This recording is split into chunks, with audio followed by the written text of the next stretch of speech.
दूसरी इसके अकॉर्डिंग मजीद इन्फॉर्मेशन जो इससे मतलब आप कोरिया के किसी भी टॉपिक पे लेना चाहते हैं तो वो आईडी है मेरी राना राशिद के नाम पे टिकटॉक पर राना राशिद आप लिखेंगे तो सारी आईडी इन्फॉर्मेशन, आपको कोरिया की कोई भी इन्फॉर्मेशन चाहिए तो राशिद भाई से जो है ना आप राब्ता भी कर सकते हैं, कमेंट भी कर सकते हैं। दूसरी एक और बात जरूरी है कि वहाँ पर मैं चैप्टर वाइज लिसनिंग पढ़ा भी रहा हूँ, अभी मैंने स्टार्ट किया है 6ठे चैप्टर से। तो जो कोई दोस्त कोरिया के लिए इंटरेस्टेड है या कोरिया के कल्चर को लेकर, तो वहाँ पर भी यहाँ पर भी इंशाल्लाह ताला जो हसनैन भाई हैं वो भी कर रहे हैं कोशिश अपनी पूरी, और वहाँ पर टिकटॉक पर हम भी कोशिश कर रहे हैं कि जितनी भी कोई इन्फॉर्मेशन है कोरिया के अकॉर्डिंग वो आप तक पहुँचती रहे। तो जी व्यूअर्स, अगर आपको लैंग्वेज सीखनी है तो मैं टिकटॉक का लिंक जो है ना डिस्क्रिप्शन पे राना भाई का दे दूंगा, तो आप जाके मेरे डिस्क्रिप्शन पे वो लिंक जो है ना ओपन करके तो इनका चैनल विजिट कर सकते हैं। नाले यार सब्सक्राइब कर दो कि फ्री है, कोई नहीं, अल्लाह खैर करे, रब बहुत दिंदा है, रब देंदियां नूं दिंदा जी। अच्छा ठीक है। अच्छा राशिद भाई, आपको माशाल्लाह फैमिली वीज़ा है और आपके पास, और कोरिया में आपको 10 साल भी हो चुके हैं, तो अच्छा आप थोड़ा सा जो कोरिया को पसंद करते हैं, कोरिया आना चाहते हैं, क्या उनको आप थोड़ा सा गाइड करेंगे कि कोरिया में लाइफ सेफ कितनी है, कि कोरिया में आप कितना सेफ फील करते हैं? अच्छा, कोरिया में आप भी आ गए हैं, बाकी दोस्त भी कोरिया में रहते हैं। Korea basically safest city country है बेसिकली। यहाँ पर रात के 2 बजे भी आप घूम फिर रहे हैं, कोई लड़की अकेली घूम रही, कोई औरत है, कोई मर्द है, लड़कियों के लिए भी बिल्कुल सेफ है। मैं कहता हूँ कि जानवरों के लिए भी बहुत सेफ है। एक तो ह्यूमंस है ना, बहुत ज्यादा सेफ कंट्री है, बल्कि दूसरी कंट्रीज के लोग यहाँ सिर्फ इसी के लिए आके रहते हैं, ज्यादा मतलब मजीद बड़ी कंट्री में भी लोग कि ये सेफ कंट्री है बेसिकली। कानून का बड़ा एहतराम है, कानून की बालादस्ती है, तो यही चीज सबसे ज्यादा बेहतर होती है। अमीर गरीब सब बराबर है, चक्कर ही कोई नहीं है। यहाँ पर कंपनी का मालिक भी होगा, किसी चीज की लाइन लगी है तो उसने आगे नहीं जा सकता, ये चीज सबसे अच्छी है।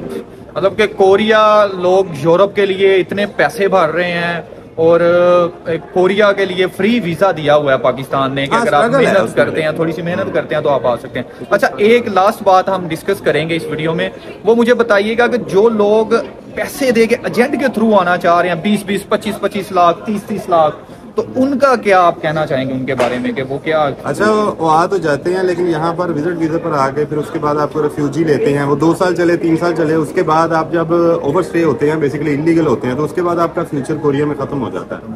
तो मेरा ख्याल है कि वर्क परमिट थोड़ा सा हाँ स्ट्रगल जरूर है, लेकिन इसमें ट्राई करें तो इसके लिए, इसमें आपके फ्यूचर के लिए बड़ी अपॉर्चुनिटीज है।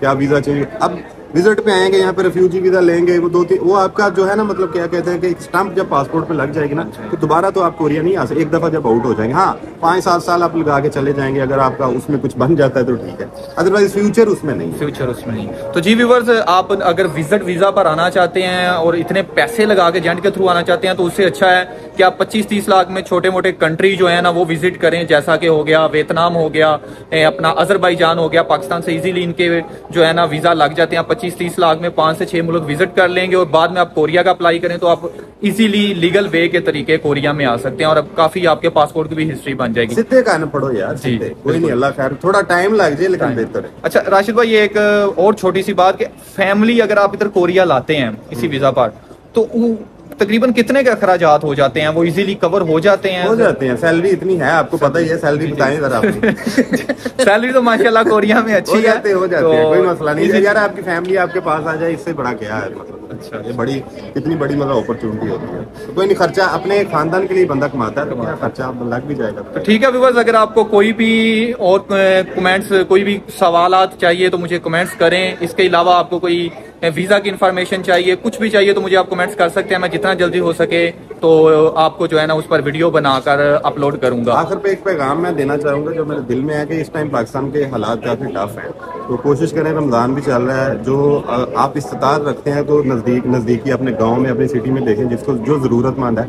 हम भी कर रहे हैं, ऐसा नहीं कि हम नहीं कर रहे, तो उनको राशन के हवाले से जो भी आप कर सकते हैं तो एक दूसरे के लिए करें, क्योंकि इस टाइम बहुत ज्यादा महंगाई है पाकिस्तान में। अल्लाह ताला जो है ना हमारे मुल्क के जो ना मामलात हालात भी ठीक करें। माशाल्लाह, आपने देखा है कि जो है ना अल्लाह ताला अगर आपको तरक्की देता है तो उसमें आप राशिद भाई की बातें सुन रहे हैं। अगर फैमिली वीजा है, कुछ भी इंसान तरक्की करता है तो आजिज़ी बहुत जरूरी है, तो लाजमी जो है ना एक दूसरे की हेल्प करना सीखें। मेरा ख्याल है कि मैं आपकी बात काट रहा हूँ कि तकब्बर अल्लाह ताला को इतनी नापसंदीदा चीज है ना कि जिसकी कोई हद नहीं है, तो जिसमें तकब्बर आ गया वो तो गया।